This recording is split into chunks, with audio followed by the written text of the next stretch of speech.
Tayo nag-withdraw na. Ba't nag-issue pa kayo ng warrant of arrest? Bakit siya yung sumama? Bakit hindi si General Alcantara?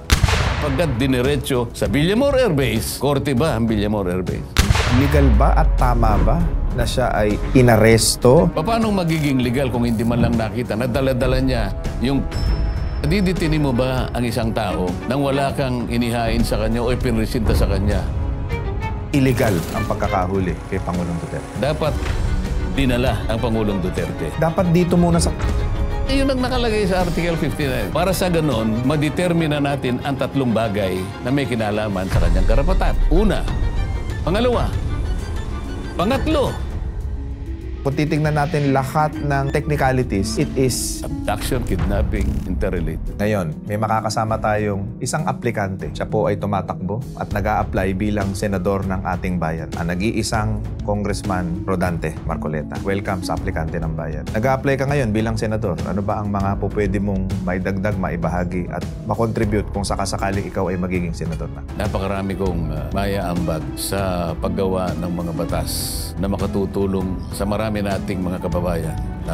Lalo na yung nasa panig ng mga mahihirap na hanggang ngayon, sa aking palagay ay hindi napagtuunan ng pansin ng ating pamahalaan. Welcome sa aplikante ng bayan. Salamat. Kung sakasakaling ikaw ay mahahalal bilang senador, ano ba yung mga priority natin na ipasang batas na makakatulong, kagaya ng sinabi mo, direkta sa ating mga kababayang mahihirap? Unang-una siguro ay yung pinakamalapit sa sikmura ng ating mga mamamayan, ang pagkain.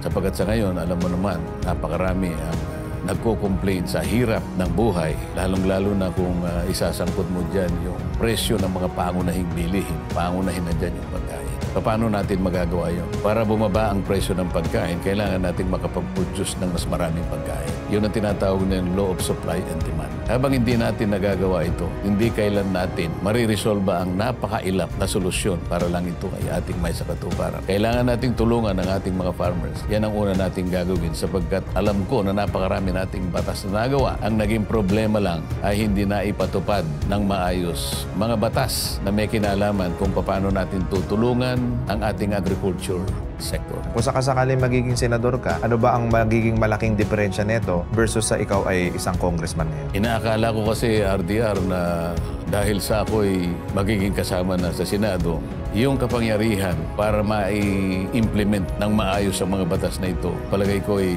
aking magagamit. Dahil dito sa mababang kapulungan, alam mo, dahil siguro sa dami namin. Ilan ba ang membro ng mababang kapulungan? Sobra sa 300. Siguro sa ngayon, 306 kami o 307. Yun lamang pakikipaglaban tungkol sa mga panukalang batas na dapat na i-prioritize. Siguro sa dami namin at sa kakonti naman ng aming mga kuwarto na gagamitin para pagtalunan lahat ng ito. Yung ibig ko sabihin, yung panahon para yung mga inuuna naming mga batas na inaakala naming magagamit natin. Away-away talaga dyan. Ngunit, ang pinaka-importante sa akin, kapag nagawa na yung batas, kinakailangan bantayan mo yung pagpapatupad nito. Kagaya ng malimit kong sabihin na meron tayong magandang batas tungkol sa kuryente na ang nilalayon, pangunahin, ay kailangang maidulot yung kuryente sa lahat ng mamamayan sa murang halaga. Ngunit, alam nating lahat, kabaligtaran ang nangyari sapagkat sa ngayon, ang presyo ng kuryente ang pinakamahal dito sa buong Asia. Mas magagawa mo ito kapag ka ikaw ay naging senador na. Ibig sabihin, mas may kapasidad ka. At marami akong panahon siguro sapagkat 24 lang ang mga senador, hindi 306. Doon pa lamang sa aking palagay, sapagkat palagi nilang sinasabi, mas makapangyarihan talaga yung senador kaysa isang congressman. Ngayon, dahil ikaw ay popular na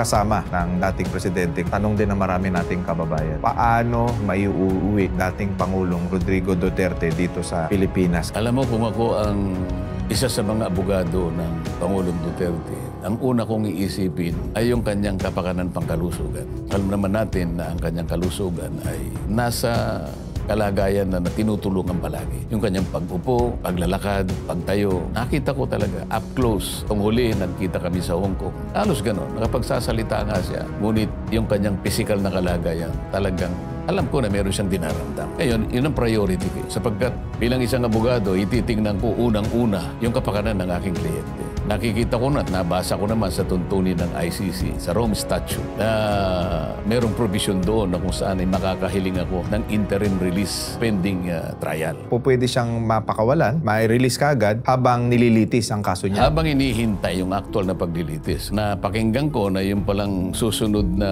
date ng trial ay September pa. Sa makatwid, napakalayo. Ang tanong dito, kailangan ba siyang patuloy na nakadetain doon habang inihintay niya yung date? Ang pinag-uusapan natin, yung uri ng kanyang kalusugan ngayon. Kaya yun ang umunahin ko. Nandun naman sa provision ng kanilang tuntunin. At kapag yun ay nagawa ko, mapipilitan ang korte na ripasuhin yung mga kondisyon na ibinigay ng prosecutor kung paano siya ay hiningan ng warrant of arrest. Kasi mandatory na kapag merong humingi ng temporary or provisional release, mapipilitan ng korte na reviewin niyang mabuti, ripasuhin niya yung mga ibinigay ng prosecutor na mga kondisyones kung bakit kinakailangan siyang maaresto. Halimbawa, sinasabi doon na maaring hindi siya makipag-cooperate kaya natin siya inaaresto. O maaring ma-endanger yung proceedings, yung investigasyon kung hindi natin siya arestuhin. Sa kalagayan niya ngayon, baka hindi na nananaig yung kondisyon na yun. Marireview ngayon. Ngayon, kapag hindi na-satisfy ang korte sapagkat alam niya na ang kondisyon na ito hindi na umiiral, pwede siyang i-release ngayon with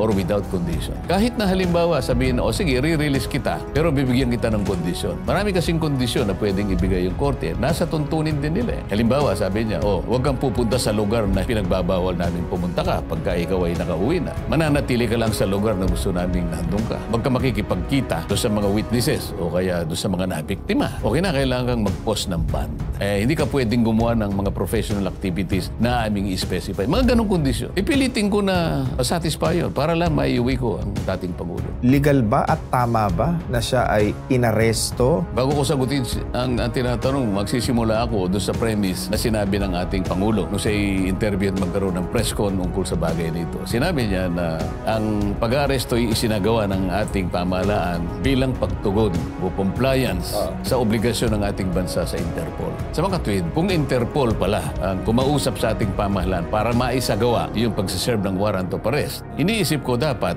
yung Interpol representative ay nakita ko. Sino ba dapat ang Interpol representative? Kasi nakita lang natin doon si General Torre nagbasa ng Miranda rights at siya ang nag-serve ng warrant. Kasi dapat sana yung nag-i-interview, tinanong siya, kayo po ba ay miyembro ng Interpol? Kayo po ba yung kinasangkapan ng Interpol? Pero kung napakinggan mo yung dalawa na nagsasalita, itong General Torre at itong General Fajardo, silang nagsabi na nakiusap yung PCTC sa kanilang Chief PNP na bigyan sila ng police security and assistance. PCTC? Ano yung PCTC? PCTC is Philippine Center on Transnational Crimes. Ngayon, So sila yung parang may jurisdiction. sila dapat sapagkat sila yung local counterpart ng Interpol. Kung totoo na tayo ay tumugod lamang alang-alang doon sa ating obligasyon sa Interpol, bakit hindi yung representative ng Interpol na counterpart niya dito sa ating bansa, yung head ng PCTC, ang nagsasalita? Sa tanong mo kasi, kung legal o hindi, paano magiging legal kung hindi naman siya nag-serve ng warrant? Paano magiging legal kung hindi man lang nakita na dala-dala niya yung physical, yung hard copy ng warrant of arrest? So walang nakapagpakita habang ang Pangulong Duterte ay inaresto nung dumating siya, ganap yatang alas 9 pasado ng umaga. Ibig ba sabihin, madiditinin mo ba ang isang tao nang wala kang inihain sa kanya o ipinresinta sa kanya na kapirasong papel na kung tawagin ay warrant of arrest? Yun ang unang tanong ko, paano naging legal? Pagkatapos, ang gusto ko sabihin, kung talagang merong warrant of arrest na dumating, yung head ng PCTC ang dapat na nag-serve ng warrant sa Pangulong Duterte. O yun din ang tanong ko, bakit wala? Yan ang gusto kong itanong. Sino ba yung head ng PCTC na Ang yan? pagkakaalam ko sa huling check na aking ginawa ay is a former general by the name of Anthony Alcantara. Tingnan mo yung website ng PCTC.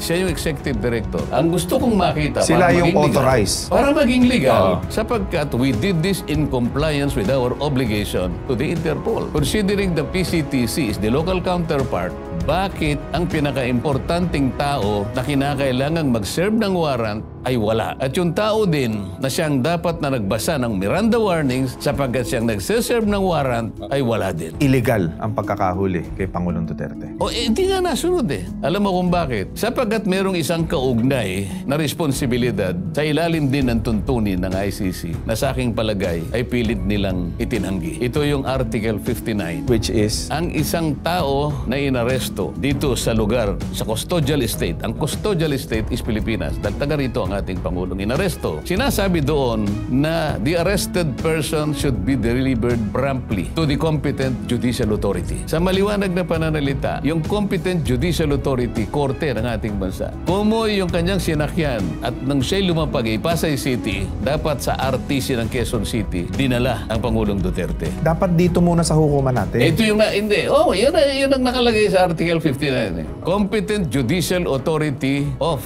the Custodial Estate. Sino ang Custodial Estate? Philippines. Sino yung nakakasakop ng Pasay City? Regional Trial Court, Pasay City. Yun ang sinasabi ng batas. Bakit hindi dinala sa RTC ng Pasay City para sa ganon ay madetermina natin ang tatlong bagay na may kinalaman sa kanyang karapatan? Una, kinakailangan nating masuri, kaya kailangan ng korte. Ang korte lang ang pwedeng magsuri kung yung warrant of arrest ay aplikable sa kanya. Pangalawa, kung yung pagsaserve ng warrant ay nasunod ang proseso. Pangatlo, kung ang kanyang mga karapatan ay na-observe. Ngayon, kung hindi dumaan sa RTC ng Pasay City sapagkat diniretso sa Villamor Air Base, korte ba ang Villamor Air Base? Hindi. Ano yun? Military base. Talagang abduction, kidnapping, interrelated. Hindi mo ba itatanong ka? Sino ang nagdala sa kanya? Sino ang sumama sa kanya para dalhin siya sa Netherlands? PCTC? Hindi. Sino? Sino ba nagdala sa kanya? May nakita ko litrato nakasama doon. Bukod kay Atty. Medjaldea, yung dati nating executive secretary, ang nakita kong sumama sa kanya para sigurong yun ang inakala nila na PCTC. Hindi Yung nagpunta sa kanya na sumama sa eroplano hanggang sa Imayhatid sa Netherlands ay yung ambassador ng OSCE. Ano yung OSCE? Ang OSCE is the Office of the Special Envoy for Transnational Crime. Hindi siya Interpol. Bakit siya yung sumama? Bakit hindi si General Alcantara? Pero may kaugnay na argumento Ang sabi ng mga iba,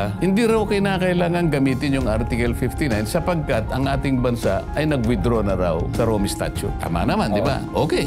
Kasi ganito yung tanong ko sa kanya. Kung tayo nag-withdraw na, ba't nag-issue pa kayo ng warrant of arrest? The pendulum swindles both ways. Napakasimple. Hindi totoo yung argumento na yun. And ito, Kong, pumunta naman po tayo dun sa specific na ikinaso. Ang ikinaso po kay President Duterte ay Indirect co-perpetrator of crime against humanity of murder. yun na eksaktong ikinaso sa kanya.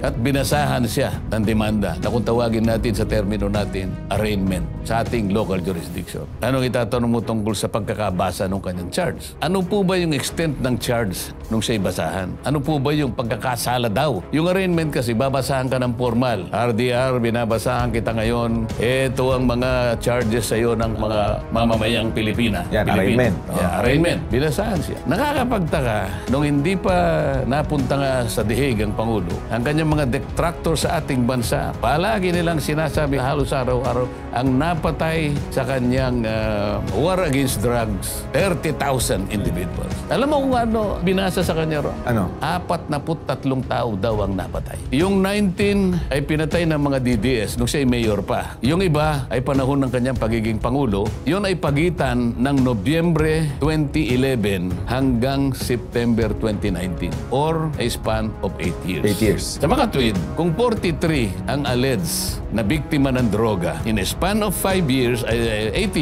ibig sabihin 5 namatay sa loob ng isang taon. Pero ang crime na siya'y binasahan is crime against humanity of murder. Nakalimutan nila, ang Mama Sapano, 44 ang namatay sa loob lamang ng isang araw. Yung Maguindanao Massacre, natatandaan mo ba kung ilan ang namatay sa loob ng isang araw? Ilan po? Mahigit 50, 53 yata, 52. Wala man lang isa na nakaisip na dapat merong nagsuplong sa ICC. Isang araw, 52. Isang araw, 44. Si Pangulong Duterte allegedly ay nakapatay sa kanyang kampanya laban sa droga 43 in a span of 8 years. Yun ang ibinasa sa kanya. So ngayon, ano ang mensahe nyo sa mga kababayan natin na hanggang ngayon ay patuloy na nagmamahal at sumusuporta sa dating Pangulo? Hindi naman natin sila masisi sapagkat sa bilis ng pangyayari, mahal nila ang Pangulong Duterte sapagkat alam nila ang tanging kasalanan lang, kung matuturing nating kasalanan, ay yung kanyang naisip na paraan para iligtas ang kanyang bansa doon sa panganib na dulot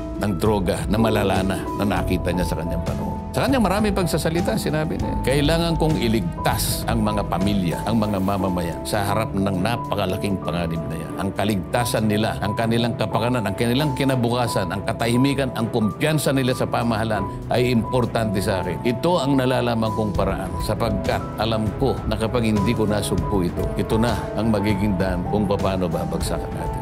Yun ang kanyang pananaw ng panahon niya. Siya lamang ang merong karapatan na humusga ayon sa kanyang pagkakaintindi sa sitwasyon ng ating bansa. Wala tayong magagawa. Siya yung Pangulo. Yun ang patakaran na gusto niya. At sinasabi ko nga, wala naman tumutol. Wala naman nagdemanda sa kanya habang yung programa na yun ay sinakatuparan. Walang isa mang ahensya ng gobyerno ang tumutol. Ang totoo niyan, binigyan pa ng budget ng ating pamahalaan yung programa na yun. Sapagkat hindi pwedeng walang budget yun. Yung mga taong kakasangkapain mo, yung itatayo mong mga rehabilitation centers na kung saan yung maraming sumuko na gumagamit ng droga ay kinakailangang alagaan din. Libo-libong mga tao. Lahat, pati mga counselors, kinakailangan niya. Ginamit niya lahat yun. Yun ba ang sasabihin mong crime against humanity? Ang isang elemento ng crime against humanity ay yung paraan is a widespread attack to the civilian population. Katulad ng ginagawa halimbawa ng Russia. It's a direct and widespread attack against the civilian population of Ukraine. Kaya nga merong warrant of arrest si Vladimir Putin. Meron bang isang mamamayan ng Russia na sumunod sa Interpol para i-arrestuhin si Vladimir Putin? Ganon din, direct and widespread attack sa mamamayan ang ginawa ni Benjamin Netanyahu ng Israel. Meron ba kahit isang mamamayan ng Israel ang tumugon sa panawagan ng